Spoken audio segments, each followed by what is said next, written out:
Hello, and welcome to School Health Presents, working with our exceptional individuals during the COVID-19 pandemic. I'm Dr. Rheipp. We're here at episode 13.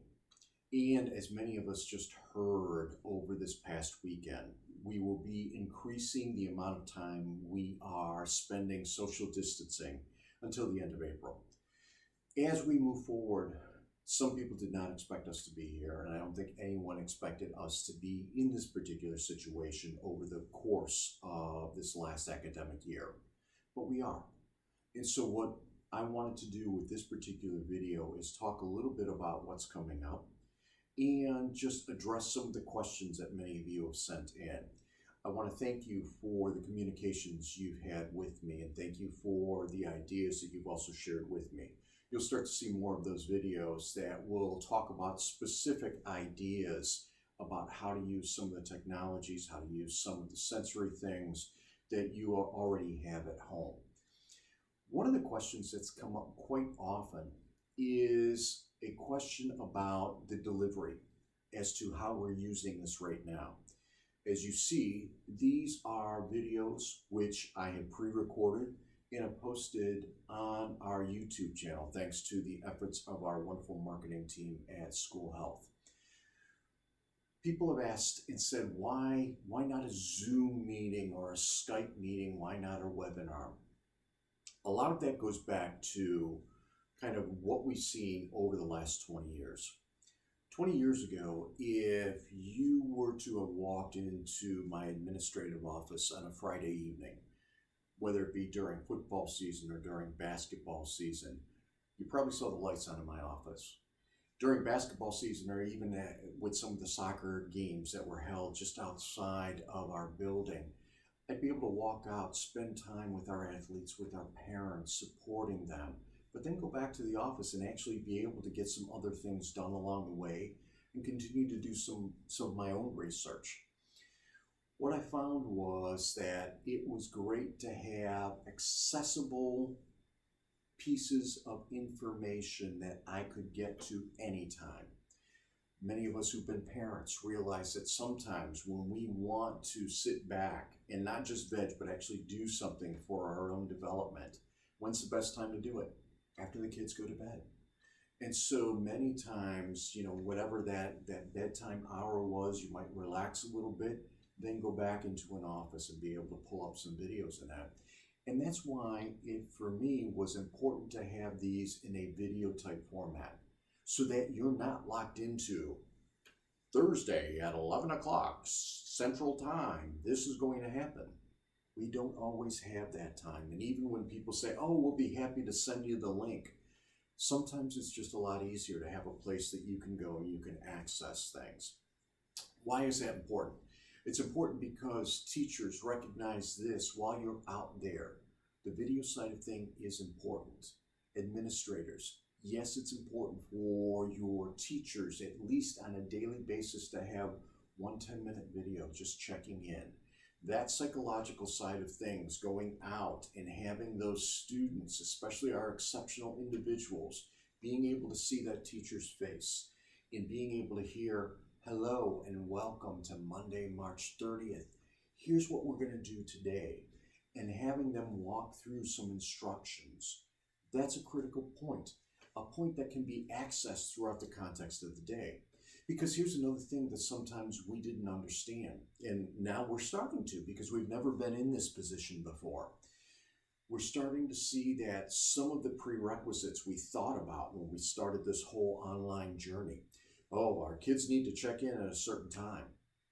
That doesn't work when you've got a family of, let's say, 2 or more children and a parent or 2 at home who's also trying to work from home and maybe 1 computer.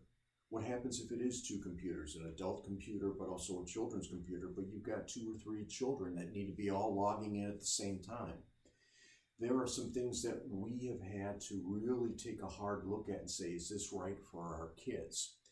And so the main reason for doing a video structure like this is so that you can actually access these at your leisure and whenever you need to go back to them.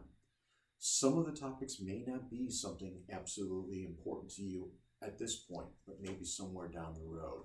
Maybe something like the sensory thing at first wasn't a big deal, but you may need to come back to it as our kids start to get a little bit antsier and start to understand that it's going to be a while before we're back in face-to-face classes again.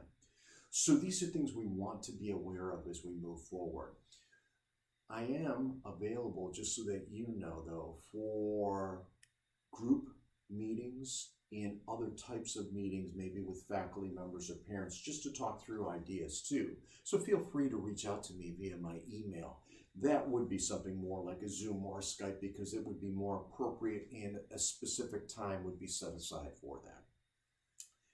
Another question that's been asked is, as we go through all this, where do we go from here? I've had some teachers reach out to me concerned that this is going to change education. Yes, it is. There have been other things, and fellow administrators, those of us who've been around for a while, have seen other incidences that have changed education, have changed how we do education.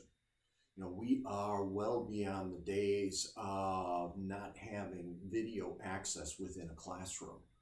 You know, those of us who've taught for a decade or two remember the days that if you wanted to show a movie, you had to learn how to properly loop that 8mm film into the projector so that the sound matched up with what was going on. I even had some colleagues that would do things like have Dylan Thomas reading stories via a record. Our kids today think vinyl is pretty cool. You know, hey, this would be so neat, not realizing that that used to be the only way that things were done. So we've come a long way in accessing information. Education has always been able to respond to both the non-traumatic but also the traumatic events. And we are going to be doing the same thing as we come through this. Teachers, do not fret. This is not going to be a scenario where suddenly we're going to go to all online teaching. We see the struggles that we have with that. We understand that there's so much that goes into that social connection back and forth. There always will be a place for a teacher and instructor in the front of a group of students. So please be assured of that. We are going to continue to have growth and development in education, but your roles are essential. Administrators, just keep doing what you're doing. I know you're trying to balance so many things. You're trying to make sure you stay up with state guidelines and regulations, and you're trying to make sure you're logging minutes so you can fill out the proper reports.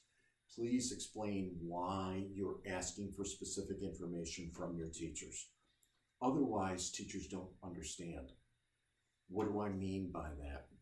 I've had some teacher friends that have reached out and said, oh my gosh, my administrator wanted a full log of everything I was doing throughout the context of the day. Don't they understand what we're doing? Yes, they do. And what they're also trying to do is to make sure that you and every other teacher in their building is getting credit for what they're doing. What they're also doing is making sure that if anybody were to ever come back and say, my student didn't learn this and it's your fault, it's not, because they've got the documentation that shows you reviewed things with them. So administrators, communication is going to be key. Teachers, communication is going to be key. Parents, communication is key. I began with a video now 13 episodes ago that talked about what we were trying to do. And communication was at the bottom of the pyramid. That's the foundation. The next thing up from that is understanding. We need to understand what we're going through first and foremost. We need to take care of ourselves. You need to take that time during the course of the day where you can just be yourself, relax, decompress a little bit, and then understand what our students are going through. Explain things. We will be going into some of the great research that's been done, and I commend all my colleagues out there for coming up with ideas that are going to work. But the most powerful thing I saw was when one superintendent reached out and said, I appreciate all the ideas people are giving me, but everybody needs to understand I'll be working with my teachers to decide what is best for my district of 750 students, because what works for us may not work for that district of 10,000 students or that district of 300 students. And she was absolutely right. What we need to understand is that we're all learning. There are no mistakes. There are just going to be things that we come to. And like a stream that we have to cross, sometimes our feet will get wet when we cross that stream. We can't always jump them. And that's okay, because we will get through this together. So as I wrap up our 13th episode here, know that I will continue to do this type of video format for you. You will continue to see other things coming out from me. If you're following me on Twitter at Dr. SmartEd, you'll see some other blogs. You'll see a response to some of the great ideas that are out there by me retweeting things out to my PLN as a whole. You will also have access to me. Again, don't be afraid to email me at rheipp@schoolhealth.com. If you need me to come in a conversation like this, I don't mind. And if that one will be live. We are all in this together. Whatever we can do to continue to move our students forward, we can do. And know that we will get through this, and education will be even better than it's ever been.